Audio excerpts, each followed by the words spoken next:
Brilliant. So, good afternoon, everyone. My name is Sarah Jane Potts, and with me is Amir, and we will be doing a presentation on grid-scale energy storage, followed by a Benny Patry virtual workshop. So I hope everyone has been able to find some of the stuff put on the itinerary. Just to recap, that is some copper coins, some zinc coins or washers, some salt water, and preferably an LED, kitchen foil, and a little bit of kitchen towel. But to start with, we'll tell you why it's important to know a little bit more about energy storage. So what is the current challenge? So the reason we want to be able to store energy is because we want to reduce our greenhouse gas emissions, hopefully by 80% by 2050. So that's around 50 grams per kilowatt hour, that's quite a bit. So by now, we were hoping to have around 30% of UK electricity demand coming from renewables. And if you go to electricinsights.co.uk, you'll probably be able to see that we're actually using more than that for renewables right now, which is really great. However, that's not good enough because we are still using up resources we do not have, and we want this planet to get better and better. So we want to be pretty much decarbonized by 2030 at the latest. But with a growing demand due to electric transport, electric heating, and everything else, as well as our growing population, we do not have enough electricity at the moment. And with things like solar being dependent on the weather, we need to be able to store that so we have it whenever we need it. How do we tackle that? We tackle that with sustainable forms of energy combined with batteries. So two of the big renewables being produced and used at the moment in the UK are solar and wind. You can't really miss them. If you go out along the hillsides, you'll have a load of wind turbines. However, these are only around 30% efficient, which means that energy is also wasted in other forms. So that still needs storage because it's not windy all the time, although in Wales it is most of the time. I can't deny that the one outside my window is actually still spinning right now. And then we've also got solar, but that's also quite low efficiency at the moment, although it is my job to try and improve that, make them bigger, make them better and far more efficient in our delightful British weather. Although right now, I can't be ironic, it is pretty delightful. I just can't go outside into it. But to make these things worthwhile, we need to store them. So that's where we come in. So a little bit more about where Amir and I work for. So we work for SPECIFIC, which is actually an acronym for Specific Product Engineering Center for Innovative, Functional and Industrial Coatings. Don't worry, you don't have to remember that, but I quite enjoy remembering it. And I used to get given jelly babies every time I could not say it. But moving on. So what we do is develop buildings as power stations. And we do this through our Swansea University based research group, where we come up with different building designs, which are usually solar based, along with energy storage. So Amir works on batteries design. I work on PV and resistive heating designs. And when you put all of this together, you can start to create buildings. So what you see on the screen at the moment is our active classroom, currently stationed at Swansea University, and it is producing enough electricity that we can also charge all of our electric vehicles off of it, which is really, really useful. But where else is this being used? If you were to drive into Bridgend at the moment, maybe not right now, but when we're allowed to drive around the place again, go to Bridgend, you will find a little row of houses which are all completely off-grid, where the batteries are actually stored in their sheds at the back of the house. I've been around them. They are absolutely beautiful, so you do not have to compromise on quality when it comes to sustainable design. And another thing you may see around some of our Welsh train stations soon will be the solar-powered active train shelters, which will have the solar-powered roofs with all of our lovely panels which flex around the roof, and then the batteries stored up in the roof. So these things are really useful and can be moved forward to enable us to design something which is completely off-grid. But we need batteries. So energy storage, what is it? So I'm pretty sure all of us know what batteries are. They're in our laptops, they're in our phones, they're in pretty much every device you'll find around the house. I mean, it's great having a lithium-ion battery, but we all know some of the downsides to batteries. But energy storage has been around since the beginning of time. So there's always been energy storage in different forms, mainly in chemical. But let's have a look at where it starts. So a torpedo ray is actually nature's own battery. So the way this works is electric currents are generated in their cells called electrocytes. And when an electrocyte is stimulated, a movement of ions move across the cell membrane, and this enables an electric discharge, which is how a battery works. So these electrocytes are normally arranged in columns within electric organs. And this arrangement increases the electrical output, much like a row of batteries, which you'll get when they're placed end to end.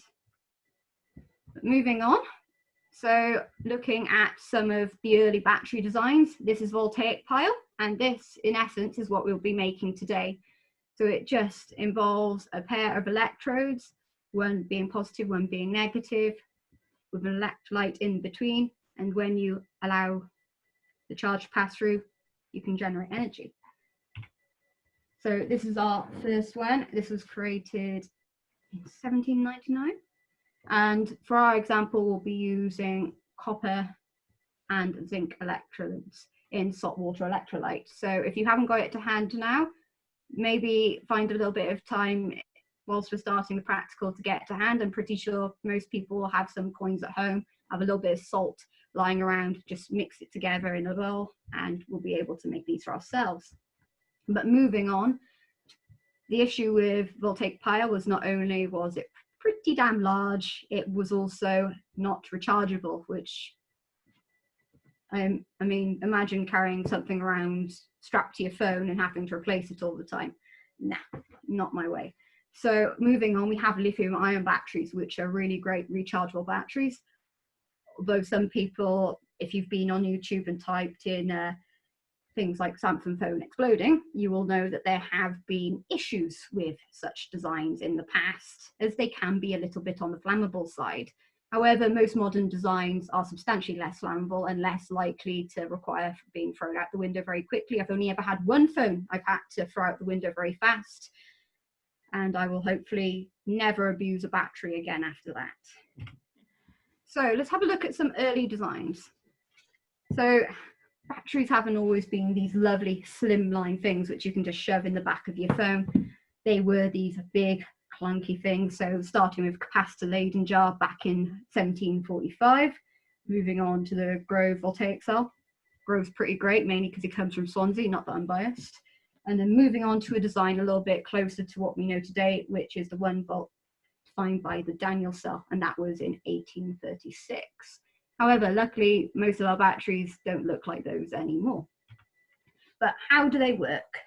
So the basics are that you can transfer chemical energy into electrical energy, or if it's rechargeable, you can transfer electrical back to chemical and switch around whenever you need it. So I've got a couple of phrases at the bottom, which will be a bit useful for you guys if you're interested in trying to remember this for future. I may have memorized these just before my exams and wrote them on my back of my books and memorized them really well. That wasn't all that long ago, admittedly. That was some of my doctorate exams. You still have to remember them even now. So the best one is oil rig, which is oxidation is loss and reduction is gain. So this is referring to the oxidation of anode and reduction of your cathode, which we'll go through a little bit more in a bit. And red cat, which is reduction always occurs at the cathode. If you remember these two things, it'll be a lot easier to understand what's coming next. So how do we actually get two metals to behave as a battery? So batteries are simply electrochemical corrosion reactions. So when you have, say, your car outside for too long, especially in Swansea, in a saltwater environment, you will probably get quite a bit of corrosion if it's left there for far too long. But if we can capitalize on this reaction, when you have two metals with these different potentials, and you can put them in electrical contact while immersed in an electrically conducting corrosive liquid, so in Swansea's case, salt water, the different potentials of the metals in liquid allow a current to pass from the anode to the cathode. So if you have a look at the screen, your one metal will become a cathode. So this is the metal with your positive potential. And then the other, so in case of what we'll be doing today, will be zinc. So this will have your negative potential. And between the two, you have a potential difference of 1 volt. So this will enable us to get our battery. However, another thing to bear in mind for later is if you cannot find any zinc washers, beware of when your 10 or 5 pence coins were made, because they could have completely different materials in them. So some 10 pences will have enough zinc that we have a rather decent potential difference, but some of them are mainly nickel. So if we have a look up here where nickel is, you've only got minus 2.5, which means that we get a substantially smaller potential difference of around half. So you may need a pile probably at least twice the size of my one if you're going to try it with that. You're also welcome to try it maybe with your aluminium foil if you can't find 5 or 10 pence coins.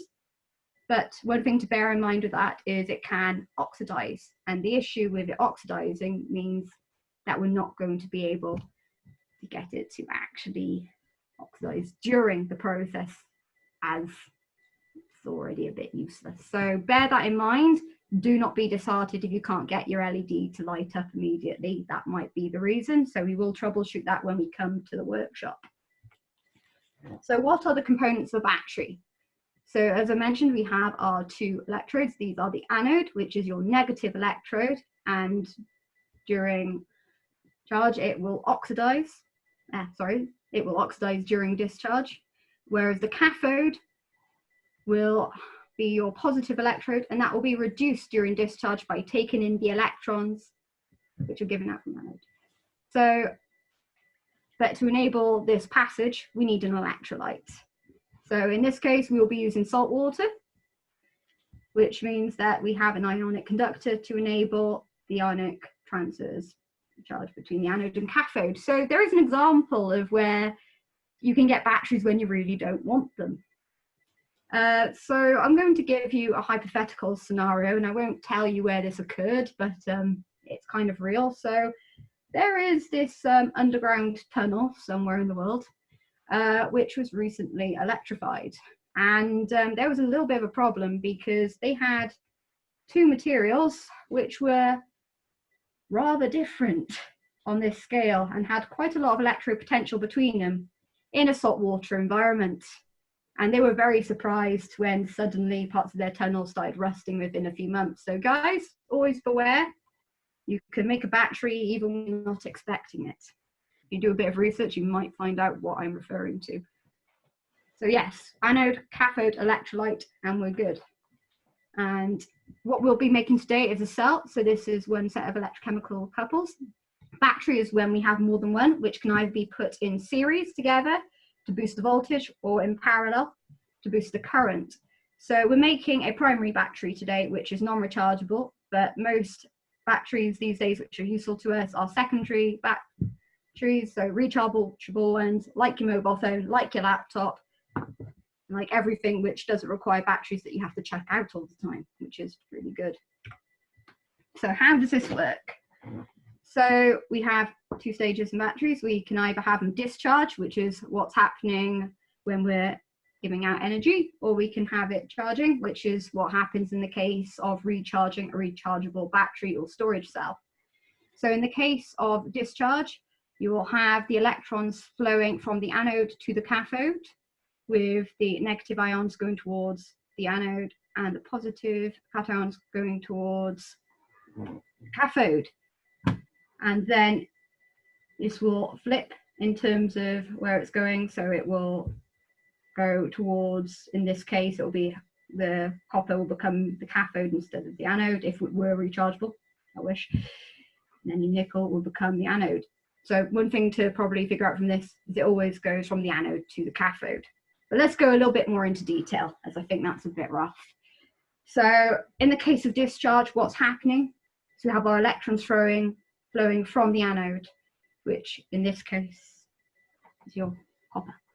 And what's happening here is your ion will be having I'm getting ahead of myself and thinking only of what we're making later. So in this case, we've got iron, nickel.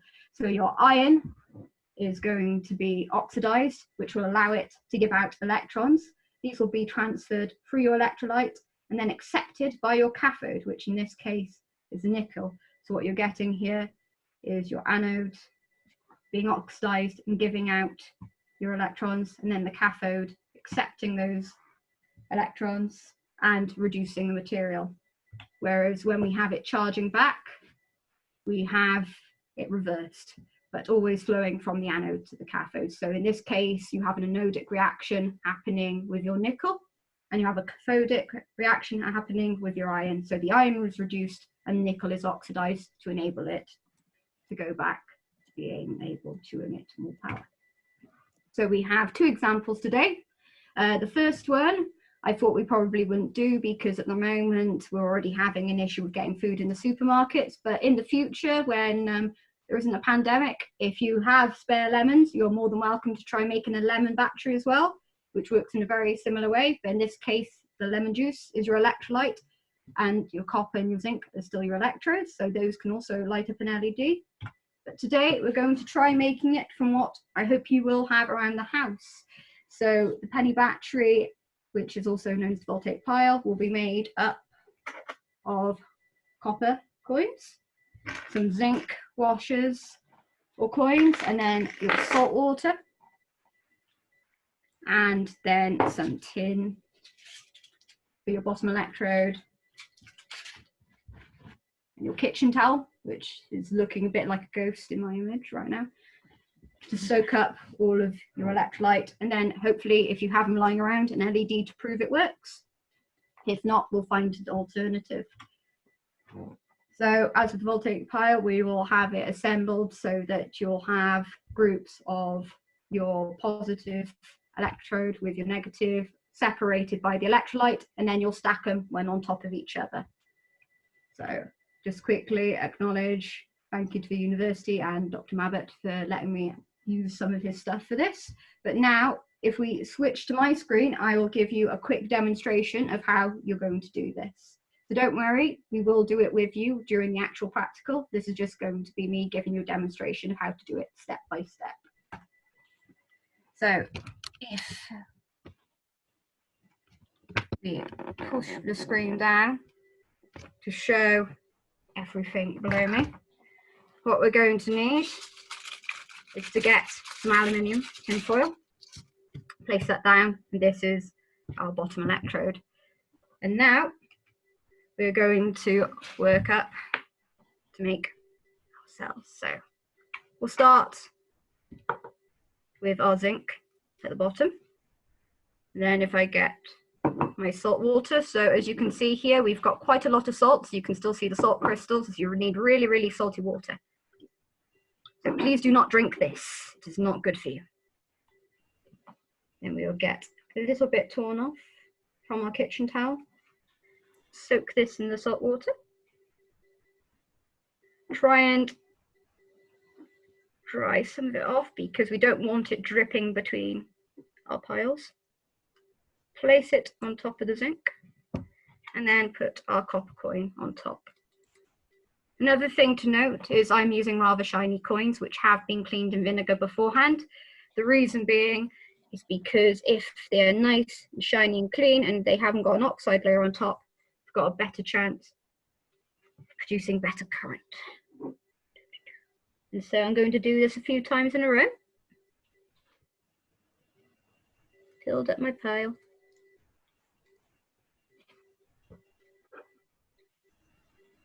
So I'm going to do this around 6 times. As you can see, I make my pile, but there is nothing between each of the individual piles. It's just contact between the zinc and copper. A good thing to note is each time Sarah does one stack, that's essentially one cell. As you increase the number of cells, you're increasing your voltage. So an example would be if I were to use my multimeter, which I have alongside me, and take the voltage now. So I will turn this on. And place it here where you can see it. So just make sure it is in screen. You can see it fluctuating because I'm touching it. But if we get it right way around, so red is positive, black is negative, we should. The voltage reading. So my hands are moving a bit too much and I am knocking the pile. But at one point before it started to slide, it did. It was around 2.3 volts. Yeah. So we'll try that again. Yeah. So I seem to have knocked it and it's gone down a bit, sadly. But yeah, so around 1.5 to 2 volts. So we'll see what that gets up to. So I'll let Amir continue talking, sorry. So yeah, so we've got 3 cells there now, I think. Is that right, Sarah? 3 cells? We currently have 3, yeah. Yeah, so if we keep stacking now, when we get to say 6 cells, if we take the voltage again, obviously we should have increased our voltage by the same amount, theoretically. Yes. May only get to 5 as I seem to have dropped one of my washers. That is a shame.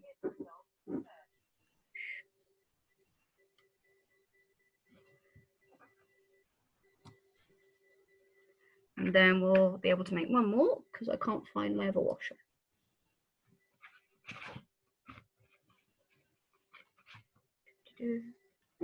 So I'm really soaking it in, wiping it off so it doesn't dribble everywhere. Place it on top and stack it away. And so if we take a reading now, around 3 volts. Yeah. This is... Yeah, so I mean, it definitely shows it works. That's a good value.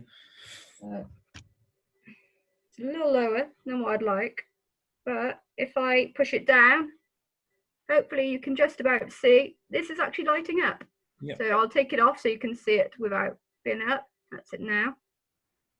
And oh, it was really bright for a sec. Let's try another one.